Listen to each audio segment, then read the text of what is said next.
12 जनवरी 2021 ये वही तारीख और साल था जब इंडिगो के मैनेजर रुपेश सिंह की हत्या हुई थी। और इस पूरे हाई प्रोफाइल हत्या में जो पटना पुलिस ने थ्योरी प्रस्तुत की थी, मीडिया के सामने जो प्रेस कॉन्फ्रेंस किया गया था, जिसमें पुलिस ने ये थ्योरी बताया था कि रोडरेज के मामले को लेके रुपेश सिंह की हत्या कर दी गई थी। और इस पूरे मामले को लेके 4 लोगों की गिरफ्तारी हुई थी और इस पूरे मामले को लेके ऋतुराज की गिरफ्तारी हुई थी। और सीधे तौर पे कहा जा सकता है कि जब रुपेश सिंह अपने कार्यालय पटना एयरपोर्ट से होते हुए पंत भवन पुनाई चक पहुंचे थे, तभी अपराधियों ने घटना को अंजाम दिया था। और 3.5 साल जो कानूनी प्रक्रिया है, उसके बाद जो कोर्ट है उसके तरफ से जो एडीजी 9 अविनाश कुमार के तरफ से जो आदेश आया, जिसमें ऋतुराज समेत जो भी अन्य छोटू आर्यन जो आरोपी थे उन्हें बरी कर दिया। आपको बता दें कि ये घटना उस समय हुई थी जब देर शाम रुपेश सिंह अपने घर को अपने कार्यालय से जैसे ही पंत भवन स्थित अपने अपार्टमेंट के नीचे 4 चक्का वाहन से उतर रहे थे, तभी अज्ञात अपराधियों के द्वारा इस घटना को अंजाम दिया गया था। अब आप सोचिए कि 3.5 साल के मशक्क़त के बाद कोर्ट के तरफ से जो आदेश आता है और जिसमें जो मुख्य आरोपी ऋतुराज को बनाया गया था उसे कोर्ट के द्वारा बरी कर दिया गया है। पुलिस ने जब इस पूरे मामले की जांच की, लगातार एसआईटी टीम का गठन किया गया था। और उस समय के जो पटना के एसएसपी उपेंद्र शर्मा हुआ करते थे, उन्होंने जो मीडिया से बात करते हुए पूरे थ्योरी को बताने का काम किया था कि ये घटना रोडरेज को लेके रुपेश सिंह और ऋतुराज में जो आपसी टक्कर हुआ था, जिसके बाद बदले की भावना को लेके ऋतुराज ने अपने साथियों के साथ इस घटना को अंजाम दिया था। ये तमाम तर्क पटना पुलिस के थे। लेकिन जब ये पूरा मामला सिविल कोर्ट में चला और सिविल कोर्ट में जो कल आदेश आया, जिसमें ये तमाम जो जज थे उन्होंने सीधे तौर पे ये कहा कि साक्ष्य के अभाव में सभी को बरी कर दिया जाता है। और इस पूरे प्रकरण में रुपेश सिंह हत्याकांड के 3.5 साल बीत चुके हैं। और जब ये रुपेश सिंह हत्याकांड हुआ था उस समय हमारी मौजूदगी इसी घर में थी। ये रुपेश सिंह का जो आप देख रहे होंगे ये घर था और उस समय उनकी माता और पत्नी से हमारी बात हुई थी। मैं खुद यहाँ पे आया था और उनकी पत्नी और माता ने सीधे तौर पे आरोप लगाया था कि उनका बेटा कहीं ना कहीं बेकसूर है। और उस समय के जो उपेंद्र शर्मा थे उनके साथ टॉर्चर किया गया था, लगातार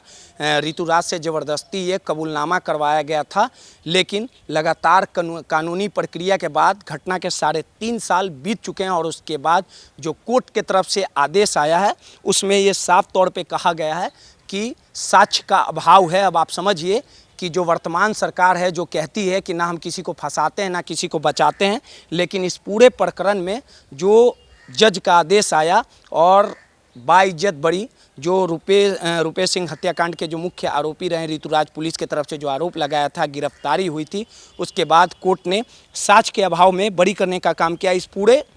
घटना में पटना पुलिस जो जांच कर रही थी, शास्त्री नगर थाना में ये मामला दर्ज हुआ था और उस समय पटना के एसएसपी उपेंद्र शर्मा थे जो इस पूरे केस की कमान को संभाल रखा था। तो अब आप समझिए कि किस प्रकार से कहीं ना कहीं पटना पुलिस की थ्योरी पे सवाल उठा था। जो पटना पुलिस रुपेश सिंह हत्याकांड को लेके अपनी पीठ थपथपा रही थी, लगातार ये कह रही थी कि रोडरेज घटना को लेके, ये बदले की भावना को लेके ये घटना को अंजाम दिया था। जब रुपेश सिंह हत्याकांड हुआ था तो उस समय लगातार जो बड़े बड़े लोग हैं वो सीधे तौर पे उनको ये पटना पुलिस की थ्योरी कहीं ना कहीं पच नहीं पा रही थी और लगातार ये आकलन किया जा रहा था, कयास लगाया जा रहा था कि इसके पीछे, हत्या के पीछे बड़े बड़े सफ़ेद पोश लोगों का हाथ है। लेकिन पटना पुलिस ने इस घटना की जांच की थी। 350 पन्ने का चार्जशीट सौंपा गया था कोर्ट में, 100 से अधिक सीसीटीवी कैमरे देखे गए थे। तो आप समझिए कि 3.5 साल के इस कानूनी प्रक्रिया के बाद जो पटना पुलिस अपनी पीठ थपथपा रही थी, इस घटना को लेके ये कह रही थी कि किस प्रकार से ऋतुराज ने अपने साथियों को अंजाम दिया गया था, रुपेश सिंह की हत्या की गई थी। अब इस कानूनी प्रक्रिया के बाद ऋतुराज जो उनका ये घर है उन्हें एक बड़ी जीत मिली है। और जीत के बाद हम उनके माताजी और उनके घर के परिवार के लोगों से बात करने आए थे, लेकिन परिवार का कोई भी लोग मौजूद नहीं था। एक व्यक्ति मौजूद थे जिन्होंने सीधे तौर पे कहा कि सभी परिवार के लोग देवघर भोले बाबा के दर्शन करने गए तो सीधे तौर पे कहा जा सकता है कि रुपेश सिंह जब हत्याकांड हुआ था 12 जनवरी 2021, इस पूरे घटना के बाद पुलिस महकमे में हड़कंप मच गया था। लगातार इस पूरे घटनाक्रम, इस पूरे प्रकरण को लेके लगातार पटना पुलिस की कार्यशैली पर सवाल खड़ा हुआ था और लगातार